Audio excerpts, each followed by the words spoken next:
What's up everyone, and I'm hoping you have a really nice day. And in this video I'm gonna talk about how to buy your first camera and what do you need to look out for and how do you know a camera fits your needs. So without any further ado, let's start.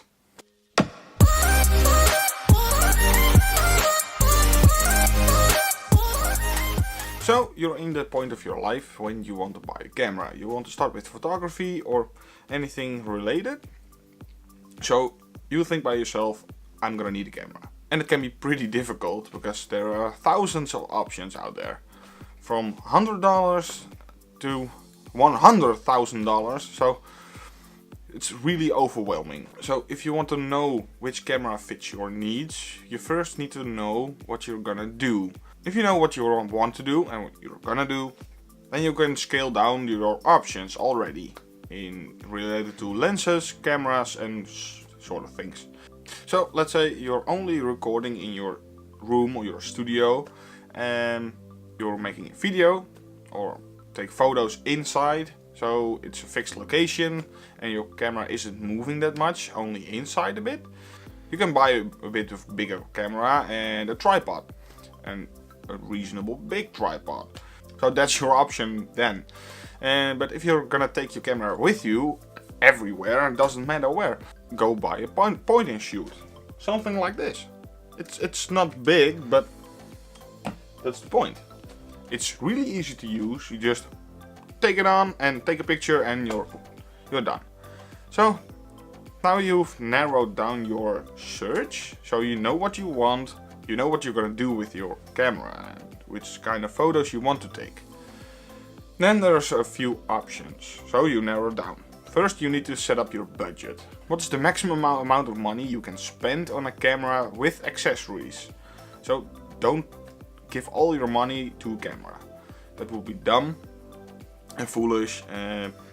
If your budget is $1,000, so you buy a $1,000 camera. And when you're going out and taking pictures, you're concluding, damn, I need another lens, or I want another lens, or I need a little tripod, or then you're out of money and you can't buy any.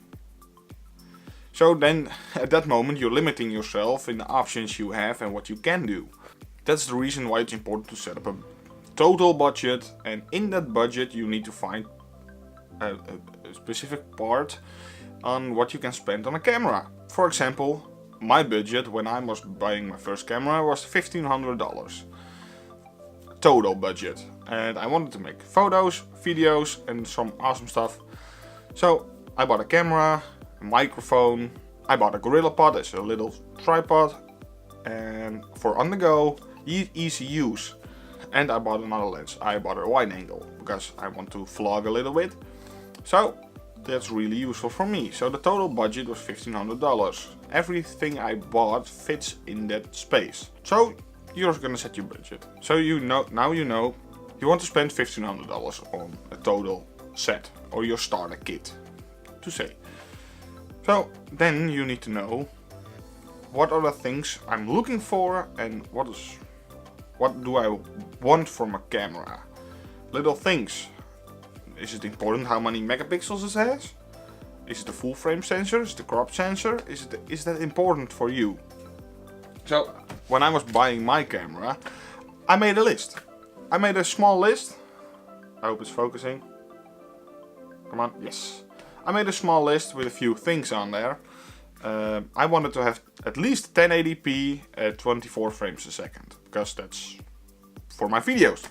That's the least I wanted. So I wanted a mic input because I wanted an external mic for better sound in related to the videos. Because the internal microphones of the cameras are not that great.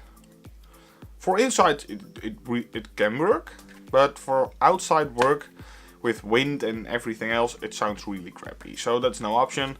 For me it was no option. I had the money to spend. So I wanted a mic input and a microphone. I wanted to changeable lenses because so that I can use the same camera for different situations and different things. So that's more of an all-rounder. I also wanted to have a flip screen because a flip screen is really handy and nice, especially in situations like this. I can look at myself right now and see how my composition is and how my lighting is and how I'm doing. That's a thing I wanted for this kind of things, tutorials and vlogging. But if you're only taking pictures, it's not that necessary. A flip up screen a little bit, so if you're taking photos of low angles, that's really handy. If that's your thing, put it on your list. Make a list. I also wanted it not to be heavy, because I wanted to be able to take it on the go, vlog a little bit with it. I know some people vlog with the 1DX Mark II. That thing is really heavy for a vlogging camera. The quality is amazing, by the way, but I don't have one. I don't have that kind of money yet. Maybe I never will. Who knows? Life can go crazy sometimes. So make your list, and if you have your list, you can narrow down your search. Like for a mic input, I just striked away any camera that doesn't have a mic input. Anyone. A flip screen, every camera without the flip screen, I scratched away. So that's the easy part. Now you've narrowed down your search again, and you probably end up with 15 or 20 cameras, from prices from the low end to the high end prices. So now comes your budget again. Try to fit in your camera in that budget. And and my thing is, if you have your total budget, try to spend 50% for your camera. That's around 1/3 or 50% is a really nice amount of money for your camera. So then again, you narrowed your search again to maybe 5 cameras, 6 in your price range. Maybe you can buy them all, but that's I don't know your budget. So you've narrowed down your search again. And then comes the point, pick a camera. Is there a camera from that brand in your narrowed search? In your results? Is there a brand you like? Is there a specific camera you like? Pick two or three from your narrowed search.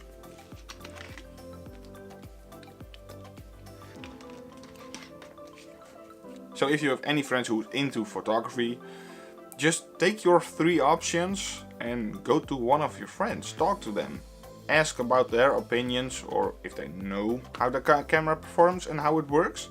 And you can also go on the internet, on your computer, on your laptop or your phone, search reviews of the cameras, compare the negative and positive points about all 3 of them. The best thing you can do is go to a camera store.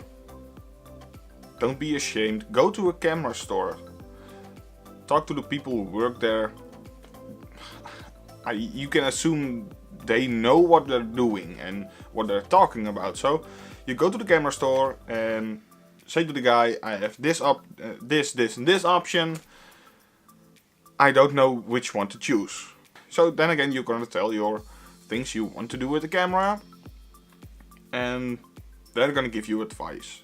To the complete advice, your internet advice, your friend's advice, and the advice from the camera store. So now you're in the camera store. If they have it in stock, buy the camera, or at least try it out. If they have it on display, to try it, ask anyone who has one to try it out, and then come back and buy one. If it's the camera you like, buy it. So now you have your camera. When you enter the camera store, there are thousands of options for accessories. Lenses, ND filters, camera straps, microphones, and special filters for on your lens, extenders, sun blockers, and there are thousands of options. Ask anyone there. So you say, I have another $800 to spend and I want this, and this. What's your advice? What do I need? What's useful to have? Then they come up with a solution and you buy your accessories and go out in the world and take photos. This was my little guide on how to buy your first camera. It's really simple actually. Just do the research and set some points for yourself. Set some points so you know what you want to have, what you need and what you're gonna do. And then if you have your camera, go out and do your thing. if you like this video, if it was helpful for you, leave a like. Please subscribe so you won't miss any future updates.